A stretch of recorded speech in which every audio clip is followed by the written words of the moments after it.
with the I think you can movement. still like kind of lean it back and forth. Like I'm holding it from the bottom, but Yeah, it works. ooh, Yeah, that 1-2 after was just... not it. Anything under the nose is a choke. Yeah.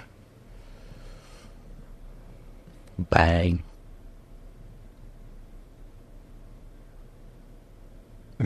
I think that's the only thing that I worry about when I watch fighters, and especially being in the agent business and the sports world, is like watching your fighter go down like that, Yeah. or watching the person you represent go down like that. Even though like everybody's getting paid at the end of the day, but not the same way, and it doesn't look the same. No. Like the paycheck doesn't feel the same. No, after getting choked out. No. Yeah. And then, I mean, I got choked. I tapped. I didn't get choked out. And it's a lot better than getting knocked out, I'll be honest. You think so? Oh, yeah. 100%. Yeah. I mean, I didn't go out fully, so I didn't wake up. But yeah. I'd much rather get choked out than get a punch put me out. Right. Just because if you're standing and you go out, you don't really know where your body's going to go. No. And that's where things can get dicey. Right. I think you watch you watch how that kind of goes, and sometimes you're you don't know where you're going to land. You don't know how it's going to look. You don't know how your body's going to stiffen up, how you're going to respond to it too, because I think that's where like people go into seizures or things like that. You remember, I don't know if you saw the fight. It was, oh man, I'm going to forget the name, and I feel like a dumbass for forgetting the name. But Davison Figueiredo fought, man, it's killing me that because I'm looking at him right now in my head. I forgot his name, but he woke up, Davison choked him out, and he woke up, and the guy was screaming, like top of his lungs, just screaming after waking up from being choked out. Really? And it was like the scariest, one of the scariest things I've ever seen. Jesus Christmas. It's, oh man, it's killing me that I don't know his name. I hope it comes back to me. But yeah, it was. Paulo Costa looks gigantic right now. He was wine drunk in this fight against Izzy. Was he really? That's what he said. That's his claim? That's his claim for getting pieced up for 7 minutes before getting put out. But this is one of the greatest performances in championship history, Really? in my opinion. Well, I love that the UFC lets us watch fights again. Like, Yeah. welcome into a Puncher's Chance podcast. Yeah, we're here. We're watching fights. This is We're cool. in the basement, and different vibes, different situation for the listeners. Once you guys will, once we get the video stuff going, you guys will see what we get. You know, the places we are, the different things that we get to do, and some of our thought process, and good to see us in live action. But right now we're watching some UFC fights. Obviously Korean Zombie versus Max Holloway this weekend, which should be a pay-per-view. It definitely could be. I mean, maybe not the rest of the card. There's a few sleepers that I think are on the prelims, but Right. as far as name-wise go, you got Max, you got the Zombie, you have Aaron Blanchfield and Talia Santos, but outside of that, not the biggest names, so I understand why it's not, but yeah, I love Max Holloway, love the Korean Zombie. Oh, yeah. He should get more respect than he does, but it's the way the sport is sometimes. Yeah, there's like people in certain divisions that like kind of fall asleep almost. Like you don't see them as not necessarily not high level fighters, but like again, especially the fans too. Like the fans who know certain guys are because of their theatrics or that they're in the top 3. Yeah. Typically, like we talked about the other day, like Fiziev. Fiziev is a elite fighter. He's unbelievable. Yeah, his Muay Thai is one of the best in the world, at least in the UFC. Mm-hmm. But yeah, he also hasn't been around for the longest. The Korean Zombie's been around for quite some time, and Right. it's just to the casual fan, after seeing what Alexander Volkanovski did to him, they're going to go out and say Korean Zombie is not good, Right. which just is not true. That's not the case. It's just Alexander Volkanovski makes everybody look bad. Right. So I don't know. It's hard. Now, like you said too, I do kind of think this fight is slightly evenly matched. Like, from just what they're both good at. But I also know that Max will do his job. I believe that Max is going to be repaired. I just can't see Max not doing the job. Yeah, no, I mean, Max shows up every single fight. Right. The question is, really, will his chin ever go? Because the Korean Zombie is a fantastic counter striker. Right. He's got a check left hook up there with the best of them. The question is, we kind of just assume Max's chin is going to eat anything that comes at him. Mm-hmm. But what happens if it doesn't? Right. What happens when that time comes? Because that time, most likely, if Max doesn't retire beforehand, the time's going to come where he's probably going to get dropped, and we're not going to expect it. He's never been dropped in his UFC career. He's been stunned on a few occasions. That's actually a really good point. And a question that I have for you. Have you seen a fighter who was good? Like, who do you think the next fighter is that's an excellent fighter, that's in the top 5, who you will actually start to see them decline? And is that Conor? I mean, he's kind of been that guy. He just hasn't fought, so you can't decline if you haven't fought. Yes. He's declined outside. But he has lost. Yes. His last, 2-3 fights? Yeah, to be fair, he looked good in the first round of he did the Dustin Poirier trilogy. So I think he still loves it. I can't say he's on a decline. He hasn't been as active to say he's on a decline. And from what we saw last time out, he looked fine. He really didn't look bad. It's just the circumstances of what happened. It just isn't ideal. Right. Someone in the top 5 that might be on a decline. Oh, man. This is a tough one. Aljamain can go on a slide here if he's not careful. Yeah. If he gets a bad matchup or something, he could be on a decline pretty quickly. He totally could be on a decline.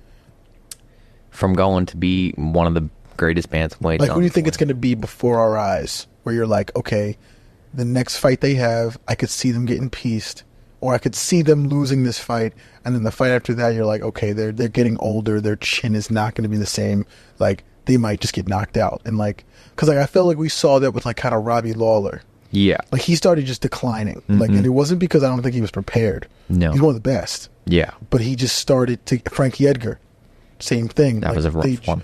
Yeah, I think it was rough for a lot of people where they were just like, man, we're kind of just seeing him lose, and we don't want to watch him lose. No. It was the same thing with Chris Weidman. Mm-hmm. Chris Weidman just started declining, and he was dominant for a long time. He was good, in the top 7, and and a guy who I think is sleeping, who people are sleeping on, is Wonderboy.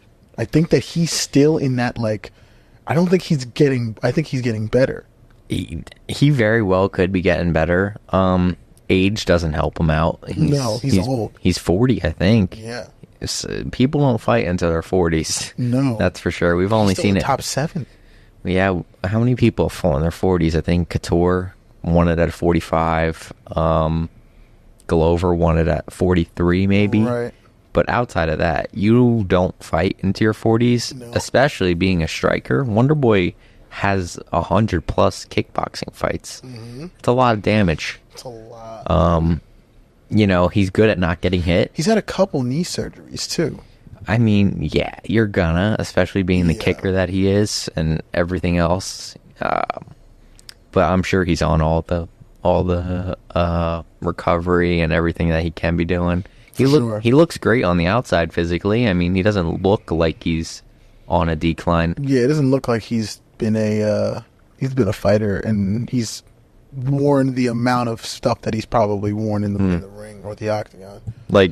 I still like his chances, obviously, in a straight kickboxing fight against anybody in that division. Yeah. I don't think anybody can go technique for technique with him, but his age isn't going to help him in the grappling with these guys like Shavkat and these other grappler heavy guys. Yeah. It's going to be a problem. I mean, even Bilal. Bilal, yeah, he's an interesting cat. Talk to me about Bilal. I really don't understand how. I kind of like him too. He's so interesting. How is he so good? But he just seems so small. Yeah. But then when you look at him in some fights, he's small, but he's massive physically. Right. He's short. It's just weird when I watch him fight because he doesn't seem like he's very quick. He's not the fastest. Right. I don't know how strong he is. Obviously, I've never grappled with him or anything, but he's got to be pretty strong. You gotta be. His striking is very simple. Like it's not an Israel Adesanya. No. And he just finds a way to win. I mean, Yeah. in the Leon fight before the eye poke, it did look like he was losing. It didn't look good for him. But other than that, he's looked pretty much perfect. So he's an interesting cat for that division. I don't know what happens with him. Izzy is so good in chaos.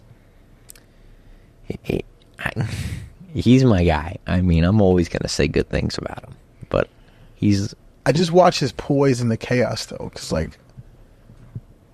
like, let's say even that it's not true with Paulo Costa, like that he was wine drunk. He still looked good in this fight. Like, let's call it what it is. Like, I think that his leg's getting absolutely hammered. Yeah, his leg at this point is gone. Look at that left leg. He might have tore his ACL. Did he tear his ACL in this fight? I don't know. I don't think so. He tears up people's ACLs, though. He hurts people. Izzy just knows how to. He's going to take a leg home with him in every fight, pretty much. His leg. And now he's getting confident. That's crazy. It's just bad news. I mean, he's just freezing Paulo Costa on every feint. It's just a master at work, and I can watch it all day. I can watch this all day. It's one of man, like these feints are phenomenal. Ooh, slips and evades. And then he slips.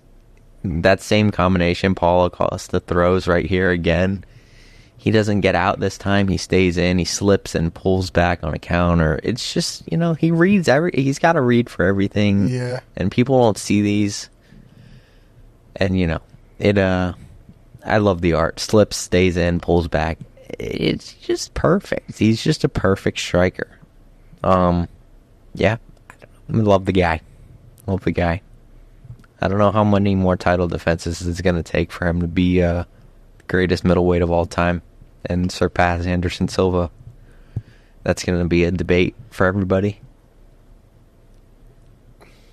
Hey, like I said, what's his next challenge? There's got to be something else.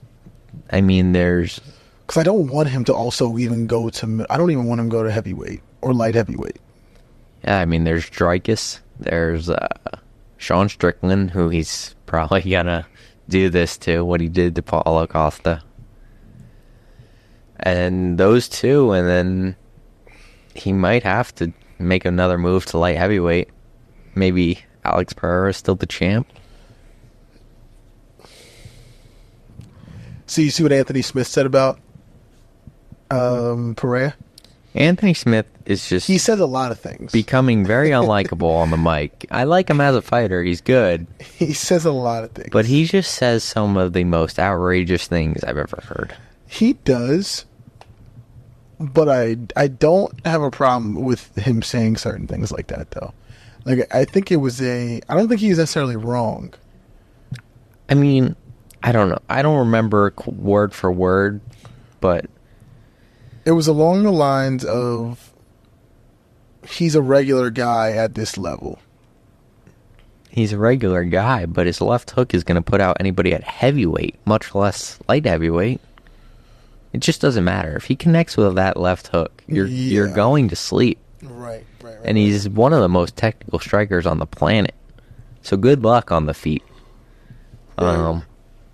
I sure hope you're going to grapple him, because that's all you really can do. That's really all you can do.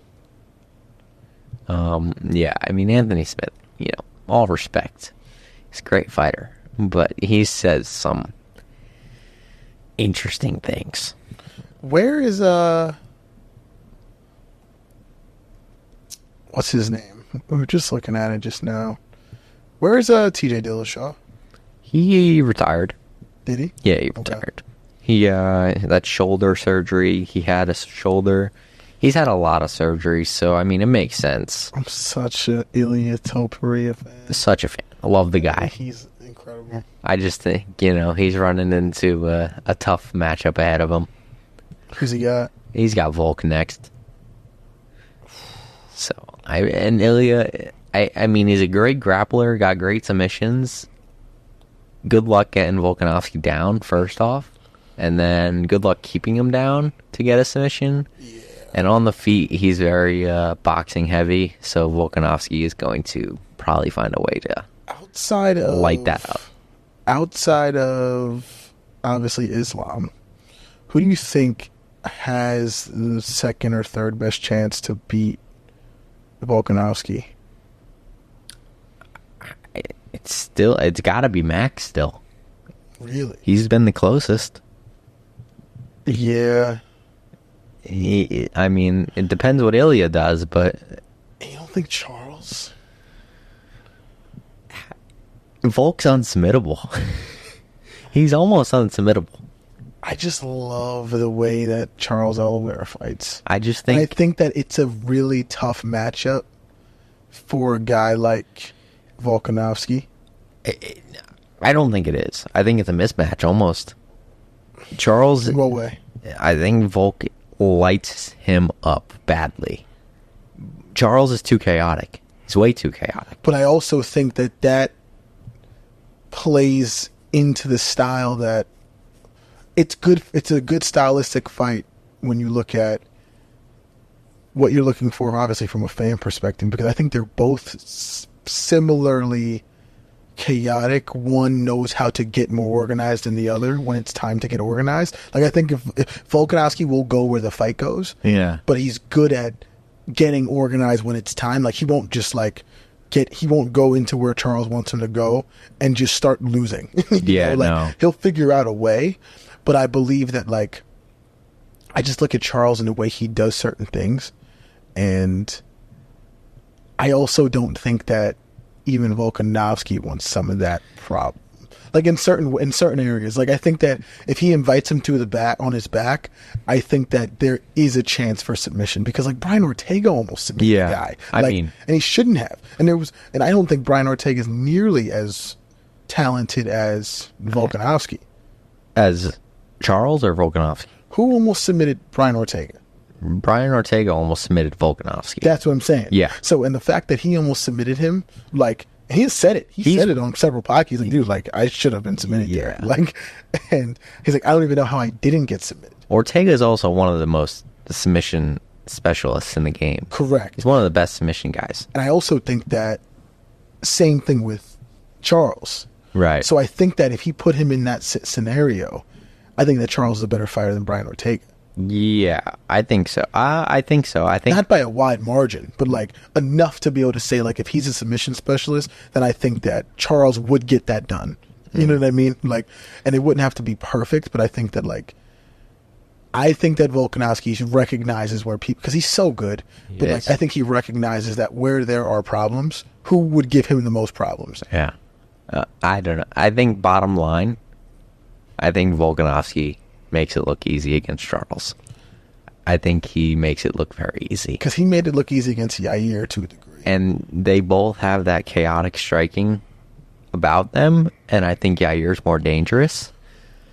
I just think Charles is going to be bigger if they were to fight, but I think Volkanovski would make that fight look pretty easy if he were to do it. Yeah.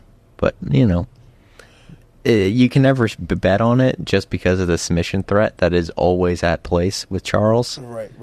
But I think Volkanovski would just be perfect. There's got to be somebody who can get him uncomfortable. I don't know. He's just bulletproof. He's just got all the tools that you want in somebody. He's got all the tools of a champion. And we've seen this, right? You're on top and you can be very, very good, but even with I didn't think Kamaru Usman had anybody who could beat him. Right. You see what I'm saying? I Yeah. didn't think I thought Kamaru Usman was just as, if not more dominant than Volkanovski, because of the fact that he was making it look easier than it was when he fought Yair. You know what I mean? Like when Volkanovski beat Yair, I thought that looked like fairly dominant. Like I thought that he controlled that. I thought it was about as easy as it could have been. That's what I'm saying, but I think that was still 3 rounds. Yeah. You see what I'm saying? Like that was still 3 rounds. Like Kamaru Usman, like he's gotten people out of here, like with where it wasn't even really an option for them. Yeah. Like he had 4, 5, 10, 8 rounds. Like, and so I still do think that the difference with Volk versus like a Adesanya is that Adesanya is so much better at eluding damage. Like, I don't think, and I think that could be the Achilles heel of a guy like a Volkanovski who will get into damage. Like, he's fine with getting into damage. Yeah. And like, that sometimes is not the best recipe. No, not at all. Right. But it's why the fans love him. Right. It is exactly why the fans love him. Probably the most fan favorite fighter right now because he's so dominant and because he will go into that fire a little bit more than some champions. Right. But it could come back to haunt him one day. Right. Could be Ilya. Who knows? I mean, this fight's good right now. Yeah, this is when Ilya really turns it on. Yeah, he really became something here. Submitting Bryce Mitchell was, it's kind of nasty. But he punches hard, man. His boxing is phenomenal. But it's just against a guy like Volkanovski, you cannot be one dimensional. No, and I don't even think that a guy like it, and that's why I say that Charles is good. Is like I think that he works. Yeah. Like even because I don't think like a Poirier could do it. Because I think Poirier is too organized at times. Yeah. Like I feel like and it's not that no. I feel like I want organized to be the word because I believe that when you watch a guy like a Poirier fight, it's very difficult for him to like get away from his plan. And like when it starts to go awry, like I feel like when it goes awry for a guy like a Justin Gaethje, like he dies by the sword. Mm-hmm. And a guy like a Poirier dies by, I think, the sword sometimes. Like he'll punch, he'll work, he'll box, he'll do his thing, and he'll scrap with you on the feet. And I don't know how good he is on the floor, you know. But it's funny because, like, do you think Khabib could beat him? Who? Volkanovski? Would that be his biggest problem? Yeah, I mean, I think the size of Khabib, because Khabib is a lot bigger than Islam. Yeah. It would be a real problem. Islam striking is better, so that could add a dynamic because we saw Islam have a pretty good success against Volk. Yeah. Khabib striking is not what Islam striking is. No. So if Volkanovski could have kept it up like he did against Islam for most of that fight, we could have saw Volkanovski get it done on the feet against Khabib. Just because I think he absolutely would have got it done on the feet against him, but I think that Khabib is so talented at jiu-jitsu. Yeah. It's like, it's kind of ridiculous. Like when you watch him like shoot, and then he also he tucks the legs. Yeah. And he knows how to just control you, and it's impressive. It's a really impressive thing. And like, because I think jiu-jitsu wise, I thought Volkanovski still had the edge against a guy like Islam. Just because he's been doing it, he's been in title fights longer than a guy like Islam. So like, I think it's not much that he hasn't seen, but I think that Islam's longer than him. Yeah. Just like he's hard to grab. He is. Like, he's hard to grab, and he's just like long limbed. He's just taller. He's just a taller guy. So like, what's Islam, like 6 foot? Yeah, 5'11"? probably 5'11", 6 foot. And in Volkanovski, what, 5'8"? He's like he's like 5'6". Yeah, he's a small guy. So like, he's just a block of mass. right. No neck. He just win that fight. Yeah, he submitted him. He kind of ragdolled him. Yeah, he absolutely dominated Bryce Mitchell. It's interesting. Yeah, Volkanovski's interesting. He's something. He's just something different. Yeah. Equalizer 3. Who's your favorite actor? You know, quite honestly, not a big movie person. Really? I'm not at all. And I'm not a huge movie person either, but I watched a lot of movies when I was a kid, and like with family too. When we used to go, we have a family. We have some family members, and like I would call it my immediate extended family. Mm-hmm. We would go watch movies all the time. Yeah, no, I mean, I watched some, just like I really couldn't name you a lot of actors. Right. Like I don't even know who I would say. I mean, just based on my childhood, I watched a lot of Mall Cop. I like Kevin James. I'm a fan. Kevin James was great. He's always at the Beacon Theater.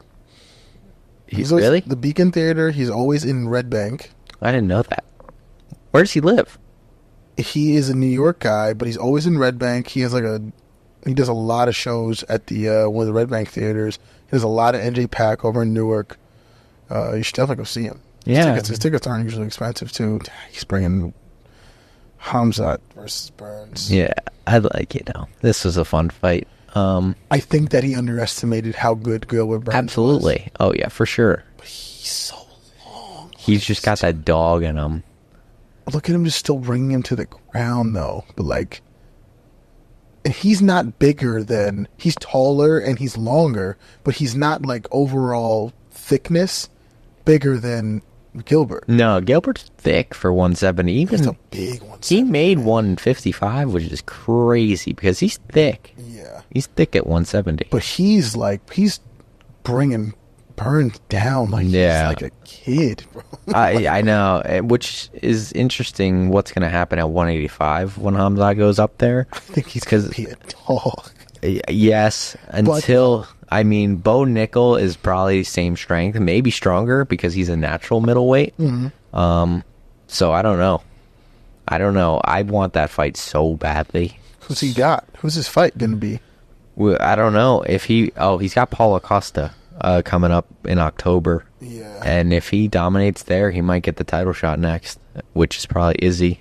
He does have Paulo Costa. That's going to be fun. I mean, that's going to be lit. That's going to be incredible. I don't think he's able to just move around Paulo Costa like he is Gilbert right now. No, I don't think so either, because Paulo Costa is a bigger guy, too. But he doesn't have the grappling of Gilbert Burns, though. No. But he's just got the size. If he gets him to the ground, if Hamzat gets him to the ground, he's going to submit him.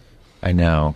But I just don't think he'll get him to the ground. I hope not. I want to see Paulo Costa and Hamzat I want to see bang on the feet. I do want to see him bang. But, like, Hamzat is so talented on the feet, though. He is. It's very simple. I mean, it's not a 1-2s, but yeah, it's simple, but he gets it there. He gets it done. He rarely misses. Yeah, that's what I think is so interesting about him, because like you could see him, like he's not a. He works at 170 because he is so tall and he is so long, and like his strength works there. But at 185, like. It's going to be interesting at 185 because he's going to be shorter. Well, actually average probably. 6'2" is probably the average for middleweight. Yeah.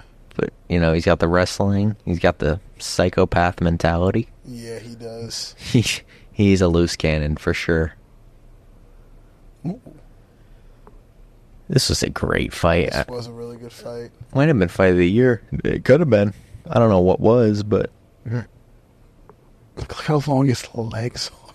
Look how long his torso is. He's very lengthy. He is. But Gilbert doesn't get enough credit. Gilbert's one of those guys who you could forget about and run into, and you'd be like, he might actually murder me. He's going to kill me. He looks a lot... Ooh.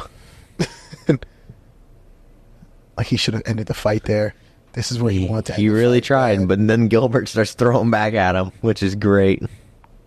And he was throwing elbow. It was the feet. It was really the feet. Like, that saved him.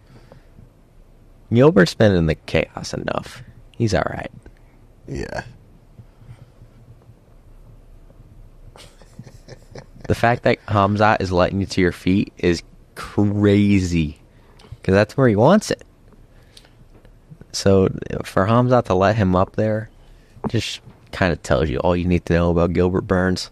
Yeah. But Gilbert's willing to go, man. He's willing to bang. He'll just never... He'll always get a title shot. I think Gilbert will always be good enough to have a title shot. Mm-hmm. but it's just so tough with where the division is when it's Kamaru Usman, Leon Edwards, Colby Covington. I think Colby's going to get Leon out of here. I don't know. I think that Colby, he's fairly one-dimensional to me. Mm-hmm. But I just feel like he'll just be oddly have an edge. Like, I just don't understand it. But I feel like when I watch him fight, I feel like that's an interesting matchup for him. His biggest asset is his pace that he can put on. Mm-hmm. I don't think he's stronger than Kamaru Usman. I think their wrestling kind of is even. Like, I wouldn't put one above the other. Right. I think Kamaru's stronger. I think Kamaru has better striking overall. Yes. So, I don't know. I just think... But he's fighting Leon. Yeah, I know. Yeah. I'm just comparing the two. Oh, you're just comparing those two. Because Leon has fought Kamaru now 3 times. Right. Third fight, Leon pretty much stuffed every takedown that came at him. Right. A few French grabs here and there, which were pretty arguable, which could help them. But I just think Leon might be too confident right now and understand what the threat is and be able to negate that wrestling. Right. And if he's able to negate that wrestling, Leon can pretty much beat anybody in a striking battle at 170. Right. So I see Leon getting it done on the feet. Colby's not very good at... I don't want to say not very good at striking. But that's not where his game is. But he's definitely not comfortable in the striking department. He would much rather not be there. Which is not good against a guy like Leon who could put your lights out. Has there been a fighter that you saw was not good at something, particularly on the feet, and got really good at the feet? We were just talking about Khabib striking not being good. It definitely improved as he went on in his career. Like, there was a very noticeable improvement. Mm-hmm. I mean, it was still, I would say, average. Yes. But from where he started in the UFC to where he ended up in the striking realm, he got himself into the top 10. It was night and day. Right. For sure. So I would say Khabib was not good at all in striking. Like, was not good when he entered the UFC and left. He as a, like, probably average, maybe even, I don't know. Average. I would say average striker. So I would say Khabib came to mind. I feel like Kamaru Usman. I was going to say Kamaru. Got really good at striking. Like, just because you knock somebody out doesn't make you good at striking. No. Like, the consistency of it does. Like, how quick and how much of a asset it is in your game. So when you're watching it, it doesn't always mean that, like, there's guys who knock people out. Like, you just get knocked out sometimes. Yeah. Like, Nico Price used to knock people out on the feet. But Nico Price isn't that high-level fighter. No. Like, isn't as a high-level fighter in the division. Like, but that's kind of what you could see. Yeah, I don't know. I look at a guy like a Kamaru Usman as a guy who, like, truly got better at, like, being able to do things like that. And, like, I don't know if it's the reverse. Like, does anybody get better at submitting guys? Like, I mean, I don't know. Oh, man. It's kind of hard to say. Can't really think of anybody off the top of my head who was a striker that got really good at grappling. Corey Sandhagen would probably be a good option there. Yep. We've seen him wrestle heavy a lot lately. I would go Corey Sandhagen for somebody that wasn't known as a wrestler or grappler who became one. Yeah, I think that's a good option. Right. No, I actually don't mind that at all. Did it against Song Yadong and then Rob Font recently. Rob Font, last fight he had, he knocked someone out. It was Adrian Yanez. I thought Adrian Yanez was going to win that fight too. Yeah. Rob Font proved me wrong. That was a crazy fight for when it lasted. Oh man, what a fight this is. This was wild. You can see Kamzat's eyes right now. Like, man, what am I doing? What did I get myself into?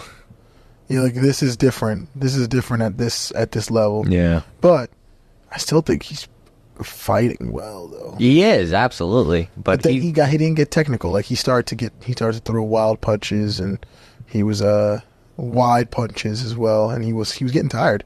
He was just not expecting this. Oh, got dropped right there. Got wobbled there. Gilbert went for a soccer kick. Gets taken down. Yeah, getting taken down there is not good. Even though it was the end of the round.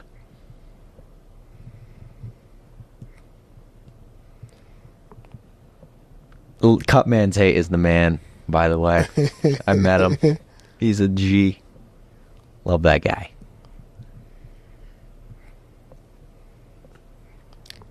Going back to, you were talking about actors. Is Hollywood still on that strike? Yes, they are. What is going on there? What is going on in the world, by the way? So it's a nightmare. Hollywood strike is still going on. It is the SAG-AFTRA. The actors are not basically promoting the movie based off the labor rights. There's a lot more to it. I'm giving a very, very dumbed down perspective of it. But yeah, essentially they're not allowed to do it. Now Canadian films can still go on because they have a different union that is outside of the American Actors Association or the SAG-AFTRA. So people are going to Canada to do movies. Interesting. If you're Canadian and you're a Canadian American, you can do movies in Canada and you won't have any effect on your dollars. It's interesting. I don't know when it's going to end, and it's crazy because there's a lot of really good movies out. Yeah, that got affected, but people still went to watch. It's interesting. I heard it was a lot to do with the AI. AI kind of. That's interesting. I heard that. I don't know. I didn't look into it because I just didn't decide to read into it. But the headlines I saw, I heard something about AI. And they're not the actors or whoever, workers. Might have been the writers, honestly. I don't know. Right. I don't know anything about it. I just saw the headlines. That's why I figured to ask. Yeah, I think I actually didn't even think about the AI being the process of it being the problem. But that's interesting. Yeah. That is very interesting. How is AI where it's... When do you think AI will be its thing? Meaning, like, when's it gonna take shape in the way of like everything's gonna be AI? I mean, it's already on its way. It's definitely a problem. It is. I mean, it's scary to think about. That's kind of my realm. I deal with a lot of technology. Mm-hmm. It's my major. That's what I study. Right. That's what I do. I build technology, and it's definitely a problem. I use it pretty much. I use AI in some form every single day. Yeah. Like I really ChatGPT is the obvious one. But there's quite literally we're probably approaching millions of AI technology plugins or apps or whatever that it's just going to keep getting better. Yeah, how useful do you think it's been for you? It's been for me personally, I'm experimenting a lot. Yeah. So I mean I have my go-tos for what I do, like for the most part, but every day I'll usually try and spend some time looking for the new ones and seeing what's up. Right. And finding what else is out there, because you can pretty much look up an AI for any subject, topic, anything, and you're going to find something. Right. So I'm in a heavy experimenting phase and finding what is out there. Right. But right. It's very useful for me. I use it probably every day for what I do, whether that's coding. It's a real problem we're taking our own jobs, coders, and we're literally making chat bots that can code for us. And I don't know if they'll ever really take over, because they're still flawed right now, but it's early stages. For sure. But down the road, there can be a point where I think there will be flawless, and then I don't know what we do from there. Right. Which is a problem. But yeah, it's an interesting world. AI is very interesting. It is interesting, and I believe that the prospect of it getting better is also interesting. But I think the key difference or the key significance to it is the jobs that it's taking away, and that people are kind of opening up the option for it for themselves, like you just said. Like they're allowing themselves to get their job taken away, and so that's a funny perspective on it, but it's not. It could help, man. Like I think there's a lot of things that I need to start using AI for in my own life, to organize things, to make things more efficient. But then there's so much that human element in what I do, like from the agency side to the performance side. A lot of what I do is I have to be with the people. So there's things from an organizational aspect that could get better, but I would say a person-to-person situation, that's always going to be important. Yeah, I mean, there's always going to be people to people. You're never going to get a world where it's just technology. Right. I mean, if we get there, then we're probably on to a lot bigger problems, but it's a little scary to think about because you don't know what the end point is. Right. There is no end in sight. Right. Everybody's just going to keep getting more advanced. Technology's going to get more human-like. It's going to be a problem, and you're not going to know what is what. Right. So, take it with a grain of salt and keep going in life. That's it. I think the personability, I think people are losing. I think people are losing it more at your age. What? Being able to talk to people? Being able to talk, but also just creating relationships. I just feel like that's not a important aspect to the younger. And I can't put a blanket statement on everybody. I do believe that it's important for everybody to create relationships, and I think that people want to, but not in the way that it used to be. Like relationships I think relationships that, like, with kids your age do become a means to an end. You know what I mean by that? Like, I think that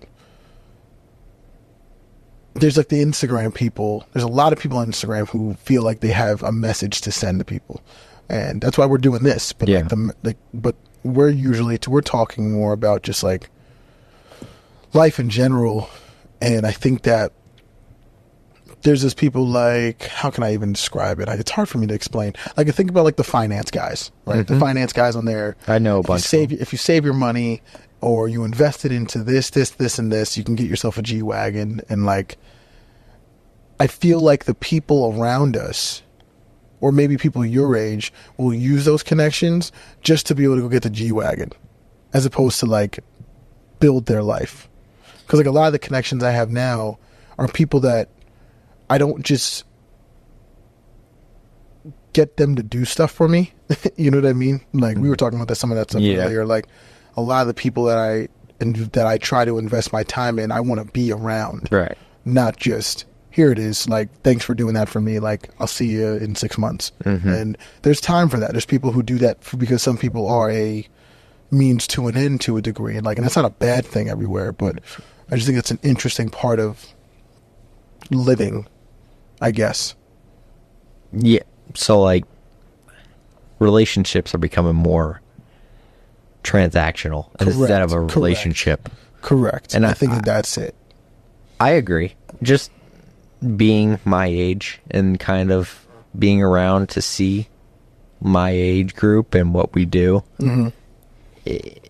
I would say I was one of the people that relationships weren't my focal point. I really didn't think much about it. Right. I kind of just thought I'd meet people along the way and that would be life. Right. And I didn't really put much stock into it.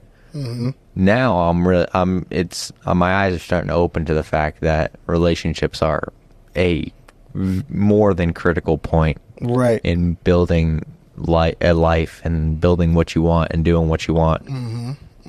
But yeah, I would absolutely agree. In the new age is kind of just talk to people when you need something from them and then be on your way. Right. It's just it's more fast-paced life, I feel. Yeah. Life is becoming. Everybody's kind of on the go. There's no stopping. And with everything around, everybody's seeing what other people are doing on social media. It's almost like a race to get to a point faster than somebody else. Right. Yes. But nobody really knows what that point is. Right. What is that point? Yeah, that point is everything that's in your expectations or your goals. And like we talked about goals today, like goals are things that you can be discouraged on if you get there, and you can have the highest high if you do get there. You know, so goals are good to have, and we should all have them. But like, why is it that you getting to your goal at a certain time frame is better than me getting to mine at a certain time frame? Yeah. And so like, why don't we just both get to our goals when it happens? Like, why don't we just both get to this spot so that we can just all be excited about getting to this spot? Whenever it happens. It doesn't have to be tomorrow. And that's where like marriage comes into play. That's where relationships come into play. Like having one now versus you having one in 6 years. Right. You're not nobody's better or worse. It's just where you are. And so, and there's people my age specifically that get there that I see that I'm like, man, like, why are you aging yourself out? Why are you making yourself feel like you got to not be, you know, outside with friends? You can't enjoy certain times with people. You can't, you know, you have to be with these type. You have to have yourself a relationship within the next 2 years, or else you've failed, right? Or you've done things that you're behind in the scope of life. And it's like that. You like to be in a certain spot, sure. Like everybody would like to be where they'd want to be, but it doesn't make you better or worse. You know? Yeah. I think about that. I kind of put myself in that situation because I'm behind a semester because I switched my major. So I think I'll end up having, unless I make it up in the summer, I'll end up having an extra semester of college. So all my friends will be graduating a semester before me.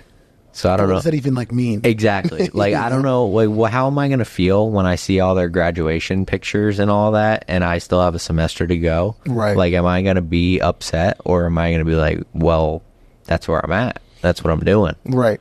Like, I don't know. It's just, I don't know. It's weird. It's a weird feeling, and sometimes, and that's like kind of the expectation of where you live too. Like, it's funny where if you live in the Northeast, there's a lot of tradition. Right, there's a lot of people who have expectations of what their life should be because of being around so many people who are doing certain things in a traditional mindset. Right, like you graduate. First off, you go to college. Right, you go to college. You get a job inside the corporate world. Once the corporate world's done, or you get yourself fully immersed in it, then you're supposed to get another job, or you're supposed to get a raise. And then eventually, once you get the raise, now you're supposed to be able to start the family. You're supposed to get married. This is all between like 24 to like 28 years old. So like, to be able to accomplish things in a 4-year window, it's not impossible, but it's like, why do I have to accomplish it all in a 4-year window? And who said I have to accomplish it all in a 4-year window? And it seems like that on average. And it's like people just want it to be between 23, 24 to like 28 years old. Like if you didn't get to the certain spots, like people think 30 is the mark. Yeah. And it's like, guys, like, and you're so young. So like, but for me, people say, you know, I'm about to be 27 years old. Like getting to 30 is like, if you get to 30 and you haven't accomplished like certain things, like sure, like you should have money by 30. You should be able to have a steady home, a place to be, friends to hang out with, like, and a family that loves you. If you get to that, like, you're pretty good. Like you should be okay. And everything else is kind of extracurricular to a degree. Like having a relationship with someone that like wants to be with you is excellent. Like you should find that. That is, you should be wanting to go find that if that's something that you want. You know what I mean? Like, and if you want it, you also have to make sure that it kind of it's a natural situation to a degree. Like, it can't just be like, I went to go find this because other people were in a relationship. So it's easier for, I should have to blend in to the situation more so than others. Yeah. I think a lot of it comes down to people wanting to be comfortable. Right. Like, we all want a house to live in, a family, money. We all want that. Mm-hmm. And we all want it, relatively soon. Like, it would be great to have it today. Right. It'd be great to have life figured out today. Mm-hmm. But the matter of fact is, it's probably not going to go that way. No. And to get to that point, you kind of have to fail. You have to do these things that might not be comfortable. And it might take longer than you want it to take. Right. But right. 30 being the age that you have to have it figured out, in my eyes, doesn't seem fair. Right. And I guess life's not fair. People say life's not fair, but life is life. You might as well make it what you want to make it. Yeah, you might as well embrace. And not be held down by these expectations that you have to be done by 30. Right. Right. I think that's like such a weird thing. And it's a lot of people, depending where you live. But if you go to the Midwest, people are getting married at 20, 22, and they're staying in their town, and they're combining for $180,000 a year. And like, they're sending their kids off to their local college, or to, they're getting into work right away because there's different agricultural, advantages where people can start farming, or people can get into a different industry, whether it's factories or, and these are just like blanket things that people do. It's not everybody in those places do that, but that's on average what you will see. That is the stereotype. That is the going rate to a degree of what you get. Like, a lot of the people in the Northeast, like us, you get into the corporate world first because we got big cities, New York, Philadelphia, Boston, Pittsburgh, Baltimore, DC. Yeah, DC. You get into a lot of those types of things, and you're like, okay, well, this is typically what I should be doing. A lot of entrepreneurs in this area. Now it's starting to get, the internet's allowing us to get in different areas of the country and be in Idaho and still be an entrepreneur. Be over in, Arizona and be an entrepreneur. So like, the cities don't necessarily correlate anymore. Yeah. But it still is in that traditional mindset. It still is that. So it's just an interesting like perspective. And as you go and travel the country, you'll see it. Like, when you go to Tennessee, you're going to see a lot of people who at a young age who have had their person and are now married to that person for probably like 3 or 4 years. Once they just graduated college, there's going to be a lot of family environment, church. The Bible Belt's going to be, you're going to be in it. Yeah, so we're in it. Weather changes, right? It's going to be warm a lot.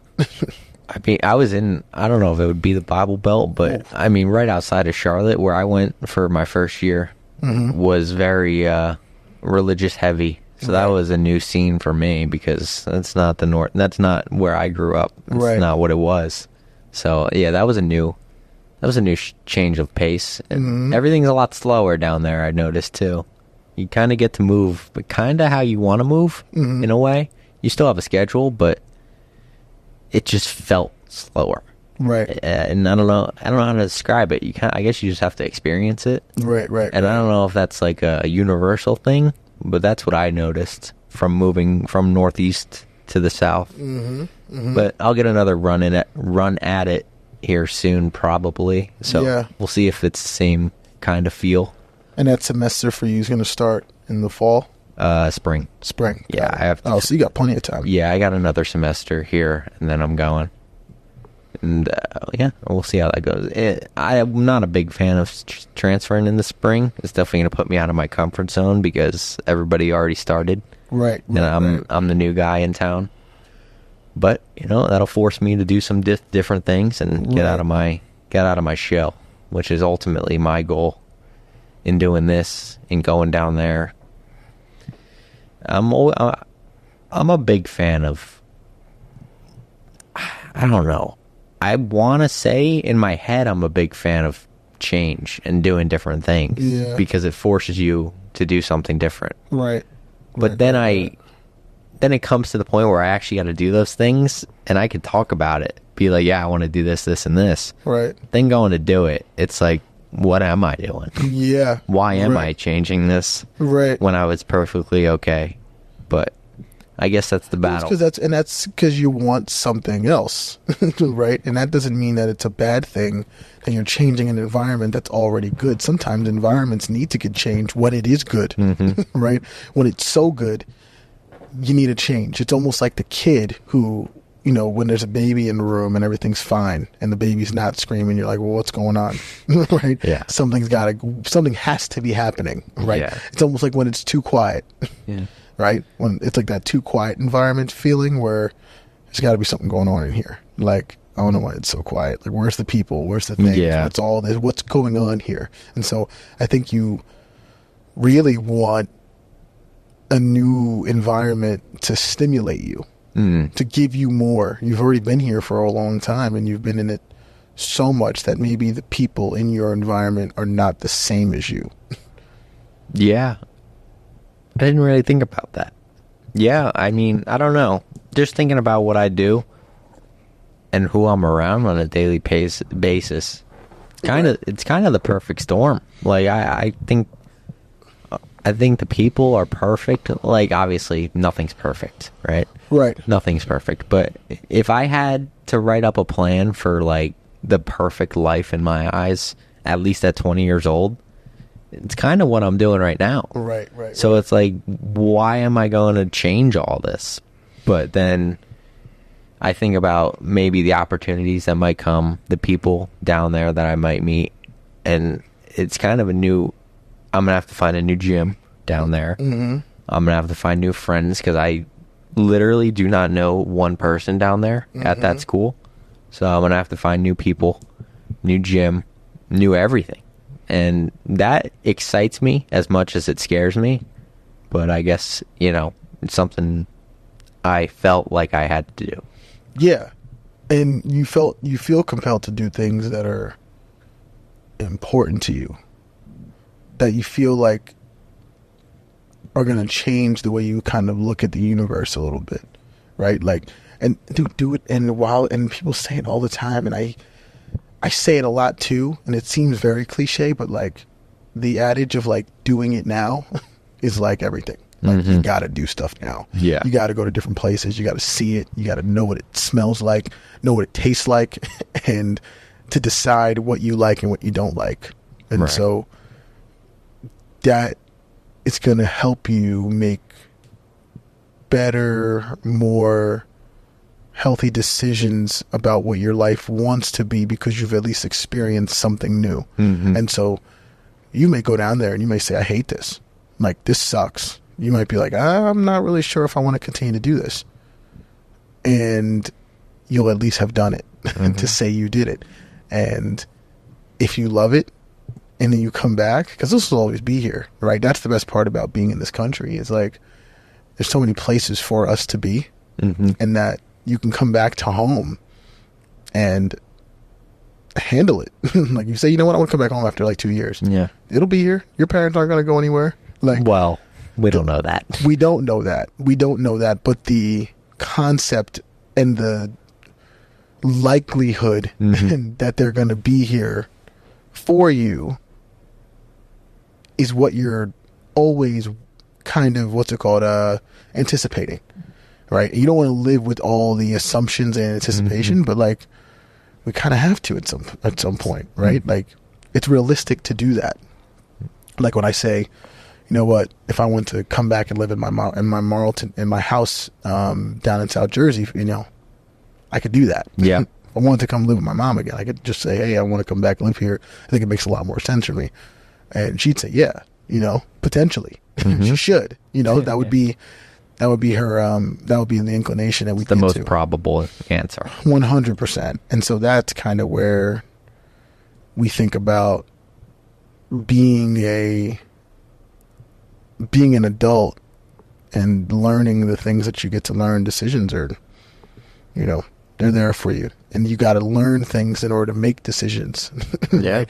It's hard to make decisions on stuff you've never done. Right? Exactly. Isn't it interesting? I've learned that often, where it was like, why do I feel this way? I don't actually feel this way. You know, I don't know why I could say I don't want to do that. Yeah. It's not that I'd never even done that before.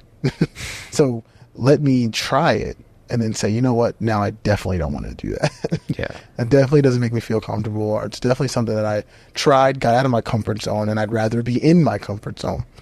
So, A lot of things to do in life. yeah, you'll handle it. A lot of places to be. We just watched Conor McGregor versus Nate Diaz. Now we're watching McGregor versus Nurmagomedov.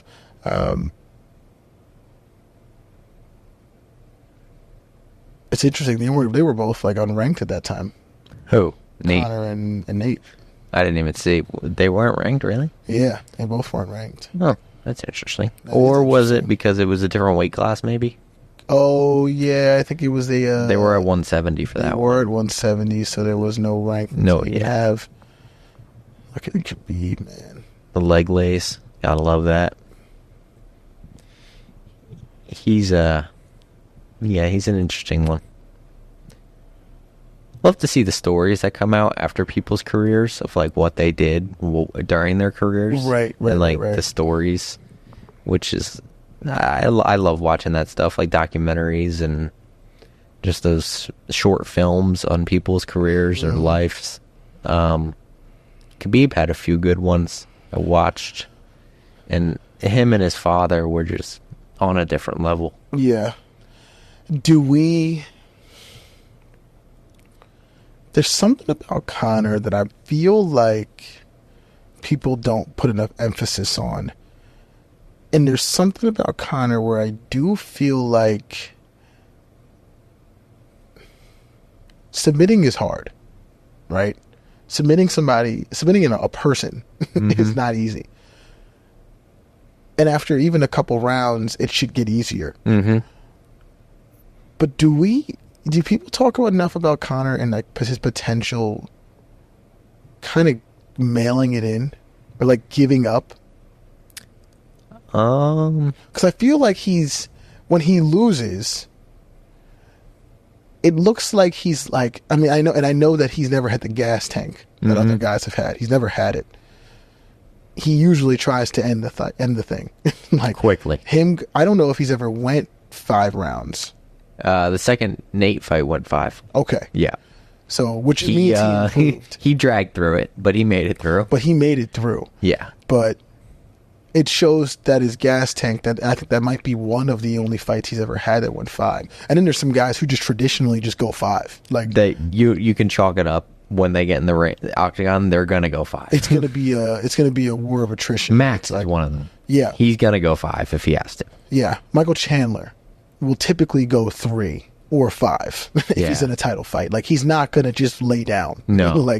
And I think that's what's so weird about Conor is that I feel like I've seen him lay down before. And people say the same thing about Charles. That was the beginning of Charles's career. People were saying that he would lay down, he would give up in fights. But like, I feel like he could have kept fighting against Nate there. Maybe. He But did also- give his back. He did, yeah. I mean, once the choke is in, you're not gonna get out of the choke. Yeah. But he did give his back pretty easily, voluntarily. He could have stayed. Maybe he was getting ground and pounded pretty good. He was. He could have tried to get to a hip, maybe get back to his half guard at least instead of giving his back.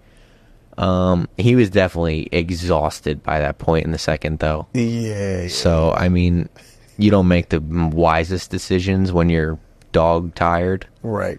What- This fight right here, when I watched this, I used to watch. I've watched this fight several times too, and every time I watch it, I look like the second round was the most. It was the most close to a street fight that I had seen in an MMA octagon. And so, like, let's start it over. Like, when you watch this and you watch Khabib start this round, and you see the way that he hits McGregor,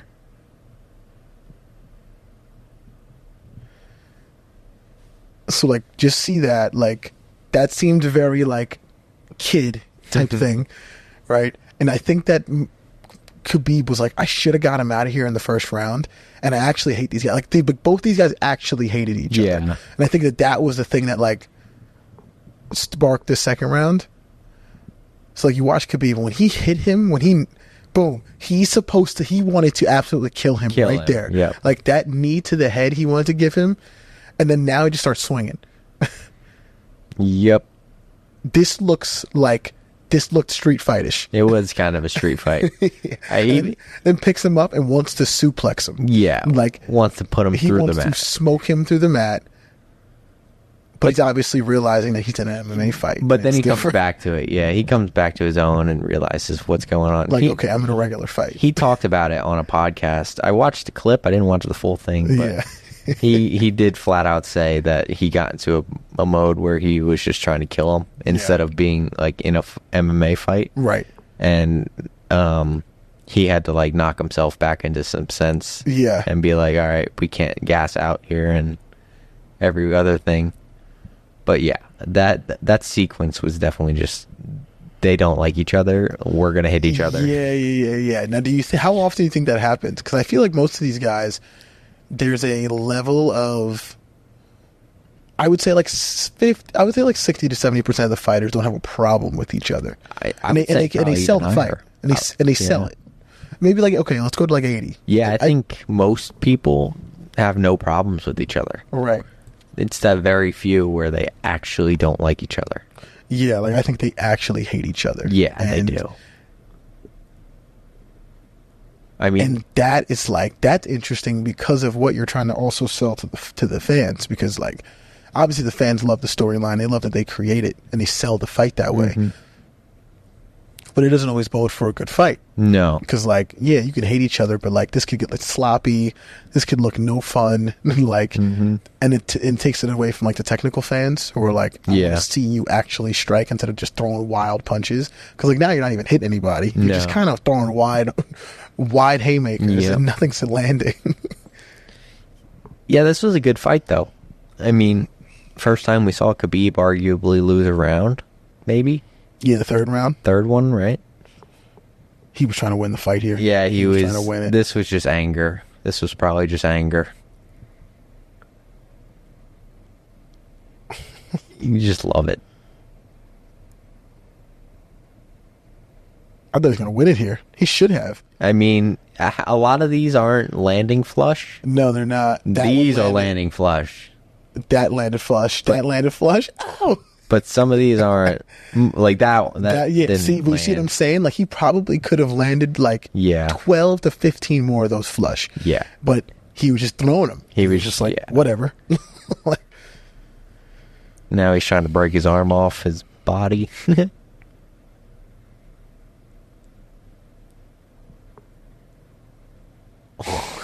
That's illegal. That is so illegal. That is so illegal. And toes in the cage are also illegal. Yep. Yeah, I mean, I don't know. The cage has brought up a lot of questions. Like, yeah, what do you think about that? Because it's like they do make it where your toes can be in it. I know. I guess you can put. Well, you can't put flat walls unless they're glass. Right. So what else can you put? Like a smaller chain link? I guess. That can't fit your toes in until somebody squeezes their toe in and gets it stuck? Yeah, like the fact that Conor got out of this and got to a third round is ridiculous. So I guess I could take it back. I guess I could take back my I mean, statement. This was a really rough round for him. So I guess the fact that he survived this.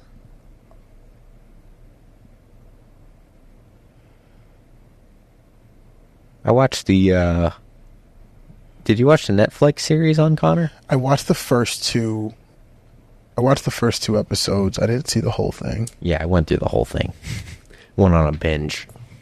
I mean, I don't even watch Netflix. What do you think of it? But then when some things come out that really spark my interests, like MMA or something, I'm watching it all in one go. What'd you think of it? It was good. I enjoyed it. I mean, it's just, I had no complaints. It's not like it was fake or a story. It was what happened in his life. Right. which I enjoyed. I like watching the behind the scenes things.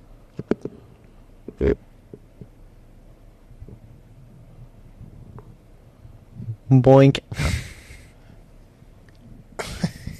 He wanted to absolutely murder him. As soon as that punch lands, he said, I'm coming right after you with this knee. Like, if he could have slammed him harder, he would have slammed him He way would harder. There's something about getting rocked that just doesn't... It just seems so raw and human nature. Right. Like, it sucks. That's interesting. It Yeah. sucks, but it's almost like this is what humans are about. We're meant to do. We're meant to just hand-to-hand combat with each other. Right. And then Connor starts piecing him. Yeah, he had a good round here, right?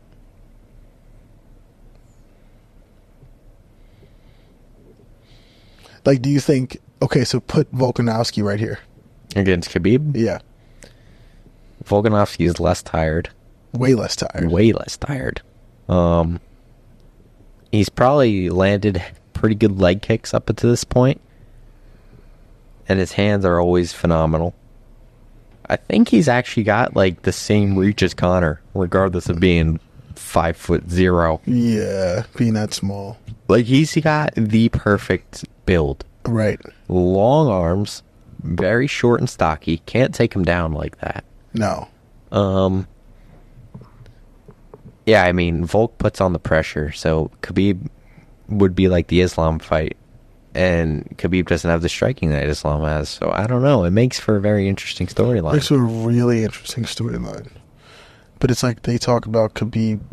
I don't think he'll ever come back. No, he's not coming back. I don't think he's ever going to come. I don't think he cares enough at this point. No, he's... Which you got to appreciate. Yeah, he's very one with his religion and made the decision, and yeah, he's not coming back. Right. Which you love. You love his whole life has just been straight discipline, which you have to respect and love about him. But yeah, he's not coming back. No chance.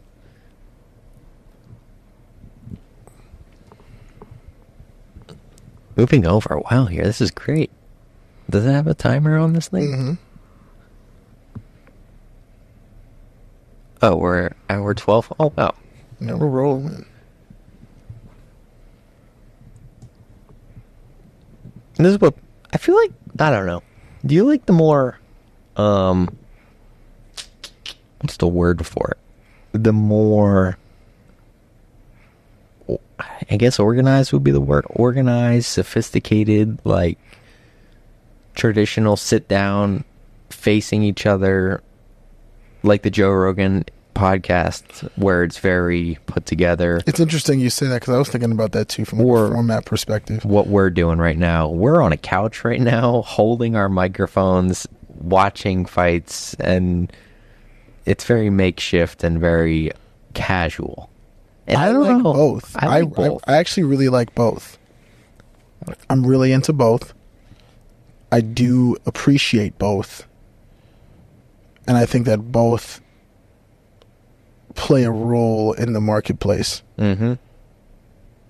Like, I like watching the sophisticated $30 million setup in a one room with 13 cameras, and, you know, it's all put together. Right. And then I like what we have. Like, for now. Yeah. For now. And as it continues to get better, and as people, you know, we get guests on here, and I want it to be where it is comfortable, where, like, people who do get to talk about their lives, or we get to talk about, like, kind of just like, you want them to come into our world, which is supposed to be casual like this, but we're talking about things that are important to us. Yeah. And I think that that's what, I feel like a guy like a Joe Rogan created that environment based off of, like, how much he invested into the podcast, and how much he was almost forced to invest because of how good it became. Mm-hmm. So, like, I'm sure Joe Rogan would love to have a podcast like this. Just sit down on the couch. Yeah, a guy like him. I think a guy like a Michael Chandler. I think it's also based off of, like, what people recognize from you. Mm-hmm. So, like, he had to get a better set when he went to Austin because of how much people not only view his podcast, and I think the viewership aspect of it is more important than his listenership. And I think his listenership has probably transitioned to viewership.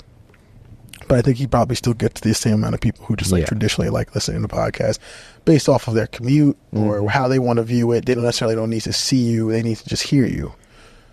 Yeah. I think, I don't know if this is just me in my part in my generation or if this is my generation as a whole. I feel like we're becoming very visual. Mm-hmm. So I think the visual podcasts on YouTube and all that are gaining popularity, right? And the listenership, not that it's losing, because I think there's always going to be a place for it, right, for those commuters. But I just see, I see, at least coming up, it looks like more people like to watch things more than they like to just listen to things. Depends on the people they're watching it from. I think they want to put a face to a name more often than they want to hear the person. Or they at least want to know what you look like to then go back to listening to you. Yeah. Right. So, and it really depends on how you're doing it. And I think that people have, like, I got a mount in my car, and like, I probably shouldn't be doing this. So listeners, like, don't start just like watching podcasts on the drive. But like, if you can figure out and do it safely, like, I encourage you to do it safely. Like, I do it as safe as possible. I put my phone on I put my phone on the dock. That's like right on top of the dashboard. And then I just like let it rock there, and it's on a magnet. So, I don't have to touch it unless I just like want to hear something specific, or I'll do that probably before I get into the car, or it'll put it on a certain spot and then I'll just play it and just listen. So, I also think that clips have become a major part, if not the biggest part, of how people start listening to a podcast or watching one. And so it used to not be that, which I loved, which I personally loved. Like when I started listening to podcasts, like at 17, 18 years old, I started listening to Pat McAfee. Shout out to Matt Downey, because Matt Downey was the first person to ever show me what a podcast was outside of my brother. I used to listen to the Joe Budden podcast, the first one. Shout out to Joe Budden and the rest of those guys, because they kind of shaped my viewpoint of what the Joe Rogan podcast was once I started watching that at like 18. So, and they were all very different. A lot of it was just long form content. That was a gamble, because think about what long form content was in 2015, 2014. It was, okay, it's not a movie, it's not a TV show, and I can't see you, and you're just talking about stuff. Yeah. That's interesting, but now we just want information. So like the amount of information that we're giving out, or a break from reality, right? This is the movie now. This is the TV show now. It's, what is your take on topics? This is the news, and this is people's takes on topics. And maybe you kind of sometimes don't feel like your take is as significant, but there is somebody out there who wants to hear it in some form. Yeah. Right. Whether it is serious or whether it's in a jokingly matter, that you can give context to something that maybe other people don't have context on. So, I think people are because the news was always the number one. It was always what you went to. But now I think this new generation is starting to, it seems like people don't want to watch the news. It's almost like people are losing faith in the news because they just don't want to see it. Well, and they'd rather go to like people they can relate to in a way. 100%. That are more experienced and more knowledgeable maybe than them for their information. Yes. I also feel like people know that the news is 99% nonsense. And negative. It's always negative. Very negative. So if I'm going to watch, let me at least watch somebody that I like talk about the topics that you all are talking about. Mm-hmm. Like if it's the Ukraine wars, right? And it gets very daunting and it's serious and every single second of it is, and it's a serious matter. It's not, I'm not going to put it out there and act like it's not a serious thing. But the difference of it is I believe the people who talk about it can give you better context in what it's supposed to look like, or what you're maybe thinking about it, or why if you think it's all BS, then get the person who's a comedian or a spokesperson or somebody that you just enjoy talking about it to give you not necessarily always a biased perspective, because a lot of the time I listen to a lot of podcasts that I don't necessarily agree with, Like, I don't agree with Ben Shapiro, but I think he's excellent. And I think he's excellent at speaking and conveying information. It's not about me agreeing with him or not. Like, I don't care about what he has to say. Yeah. I actually very rarely ever care about what anybody has to say. I more listen to what they're saying because I think it's interesting and it may be a different opinion than mine. Or I may not even have an opinion on it. So it's like, okay, if Ben Shapiro is saying this, Joe Rogan's saying this, if Andrew Schulz is saying this, if Michael Chandler is saying this, and if Whitney Cummings is saying this. Okay, there's 5 people. I got 5 different people, 5 different walks of life. The Are You Garbage Boys. I got 6 to 7 different walks of life. Joe Budden podcast, Roy and Maul. Like, 7 different people talking about the same topic. Who's saying what? Yeah. And I just want the information to then decide. Then I'll go read it myself. Or I'll go listen to it myself. Okay, which one do I fall more in line with? And then I'll just create my own opinion on it. So I think that you can look to people to listen to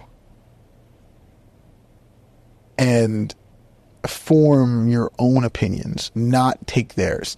If you're just taking theirs, then we're not actually podcasting. You know, you're not actually creating anything that's of value.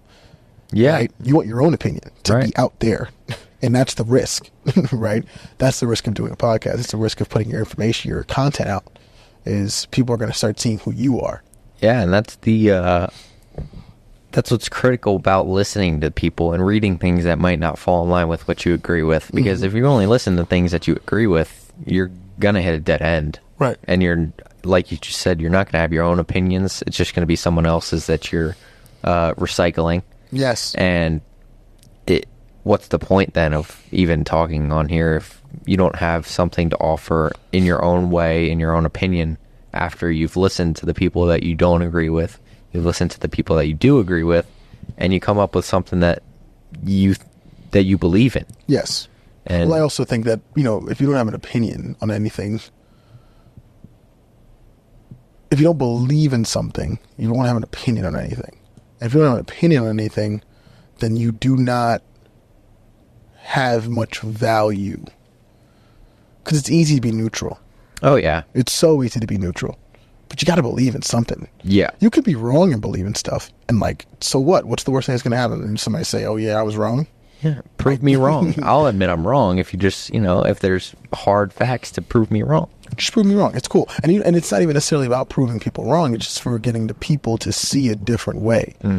And you don't have to want to see a different way either. You don't have to even change your opinion after you've heard something, but at least you listen. At least you might be able to. And that's one thing that's like different in our lives right now. We can wrap this up soon, but like, think about it's such a fascinating thing when you talk to certain people and when you live in a certain way. Our demographic of like 21 to like 30, 21 to 39. I've met so many people that like had to tell me I was wrong about something, or that like if I change my mind about something, then like they were like, well, you thought you said this, or you said this about this person. Well, now I don't think that because I learned something that maybe I want to change now. And so that's such a fascinating thing to me, is that like we're not allowed to change our mind. You're not allowed to change your mind right now. You're at 20 years old. You're not allowed to change your mind. Doesn't matter That's what an I see. insane thing. You can learn things. You can learn things about yourself. You can learn things about other people. You can learn things about the world. You can change your mind, everyone. Like, you are allowed to say, no, I got more information and now I think this way. And even if you were radical about something, you could say, hey, I still kind of believe this, but I actually have gotten new information, so I'm going to alter the thing that I said to you, or alter my opinion. Yeah, people don't like, growth, I guess, because that's what it is. Yeah. Changing your mind, I mean, it could be for the negative, but majority of the time, you'll change your mind for something that is probably for the positive. It's an ego thing. Yeah. It's a very much an ego thing. Ego will take you to places and make you do things that you know are wrong, but you'll do it anyway to stay connected to your ego. You don't got to do that, man. No. You don't got to do that with people you love. You don't got to do that with people you care about. Things that you see as something that may not even be detrimental to you. So, like, if I heard that a movie was bad, sure, I heard the movie was bad. If I go see it and I like it, then I'll like it. It's not to see it and then not see it, like it, and say, yeah, it was okay. Like, it wasn't as good as I thought it was going to be.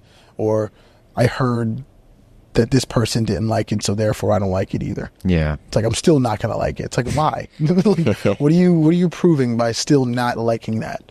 What are you proving by still saying that it doesn't exist to you or doesn't make any sense? It's like, what if it makes sense? You're saying it doesn't now. Ego, man. Ego. Ego is... I definitely want to talk more about ego when we get to our next episode, but... We talked about a lot this episode. This was fun. This was. I thought timestamped the crap out of this thing. I thought we were just going MMA, and then we switched it up, and that was great. I like being able to see I like this setup. This is great. I think we might have to do this more. Especially if we have like different things to pull up and look at. Oh yeah, so much easier. Yeah, that'd be great. Yeah, I think we're gonna do this more often. Get the cameras in here too. Oh yeah. This was money. I don't even know what episode this is because we might have lost one or two. I think we lost one. We lost one episode. We don't talk about that one. No. We will not talk about that. But what a beautiful day, everybody! Enjoy your weekend, and let's get to it, man. Get a puncher's chance. That was phenomenal.